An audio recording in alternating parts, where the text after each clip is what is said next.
Adik-adik yang ada di rumah, kali ini cerita Kak Nini tentang Benny dan Ruhut. Nah, adik-adik, Benny ini tidak menyukai Ruhut. Karena Ruhut itu kalau di kelas, di sekolah terkenal sebagai anak yang cerdas, anak yang baik hati. Nah, Benny iri. Kemudian dia mempengaruhi teman-temannya yang lain supaya tidak mau berteman dengan Ruhut. Dia bilang kepada teman-temannya, Kamu jangan berteman sama Ruhut. Ternyata Ruhut itu rumahnya jelek, anaknya orang miskin. Dan Ruhut itu jorok.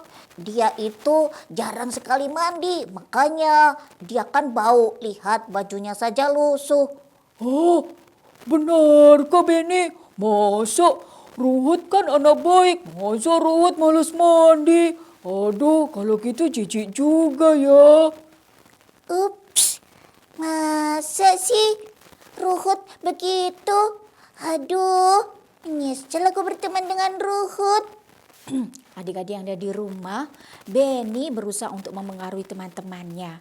Dan sebenarnya Ruhut pada saat itu ada di balik tembok ketika Benny mempengaruhi teman-temannya. Ruhut sedih mendengar kata-kata Benny yang berbohong atau menfitnah dia. Padahal sebenarnya Ruhut tidak seperti itu. Nah, kemudian ketika di kelas ternyata betul. Ketika masuk di kelas, biasanya teman-teman mendekati Ruhut, mau belajar bareng bersama dengan Ruhut. Tapi saat itu teman-teman Ruhut pada menjauh satu persatu. Wah, Benny begitu bahagia. Dia merasa bangga karena dia bisa merebut teman-teman Ruhut. Lihat, rasakan sekarang. Kamu tidak punya teman, Ruhut.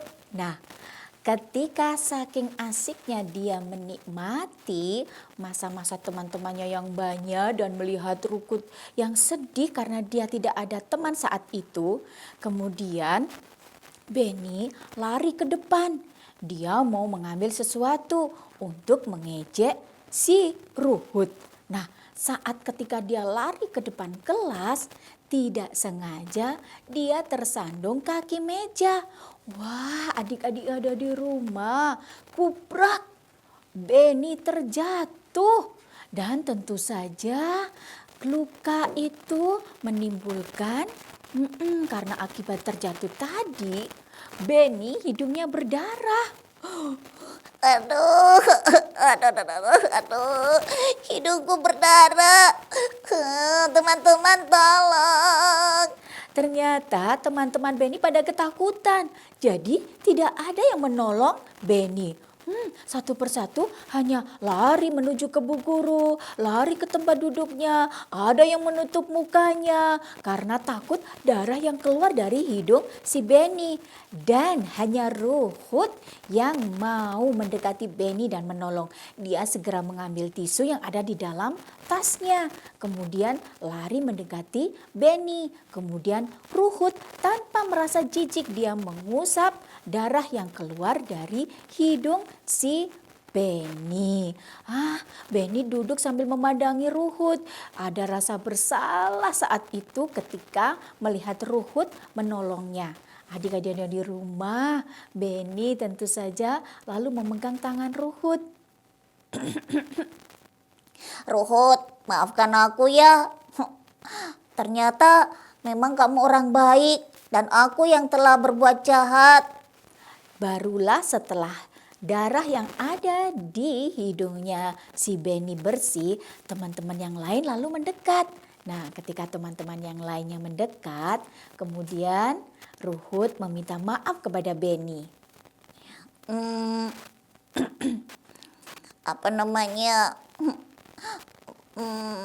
Maafkan aku ya Ruhut, karena aku telah menfitnah kamu. Tadi aku bilang kepada teman-teman kalau kamu itu jarang mandi, kamu anak orang miskin, badanmu bau dan lain sebagainya. Karena selama ini aku tidak punya teman.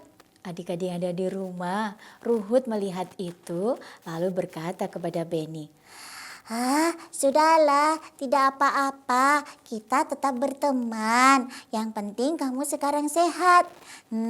Apalagi di bulan Ramadan ini, kita harus saling memaafkan. Aku memaafkan kok. Terima kasih sekali. Kamu baik sekali ya Ruhut. Maafkan aku. Oh, berarti kamu bohong tadi, Benny. Gimana sih? Oh, Ruhut, maafkan kami ya. Kami sudah terpengaruh dengan perkataan ini si Benny. Iya, tidak apa-apa teman-teman. Yang penting Allah sudah menunjukkan mana yang baik dan mana yang tidak. Dan tentu saja Benny kan sudah sudah meminta maaf kepadaku. Iya betul, maafkan ya teman-teman. Maafkan semua ya Ruhut. Maafkan ya. Akhirnya adik-adik yang dari rumah, teman-teman satu sekelasnya Ruhut dan Benny saling bermaafan. Nah, kemudian Pak Guru melihat itu ternyata dari tadi. Barulah Pak Guru mengatakan kepada semua teman-teman Ruhut dan Benny yang ada di kelas, bahwasanya di bulan Ramadan ini kita harus meningkatkan kebaikan kita. Kita harus banyak mengumpulkan pahala karena pahalanya berlipat ganda di bulan Ramadan ini.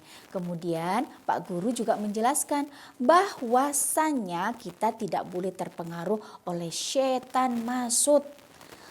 Ternyata setan masyud ini adalah setan yang suka menggoda manusia agar suka berbohong dan juga menghasut teman. Nah, jangan mau ya. Yuk kita sama-sama semangat untuk melawan setan masyud. Adik-adik yang di rumah, jadi pesan Kak Nini yang terakhir kalinya.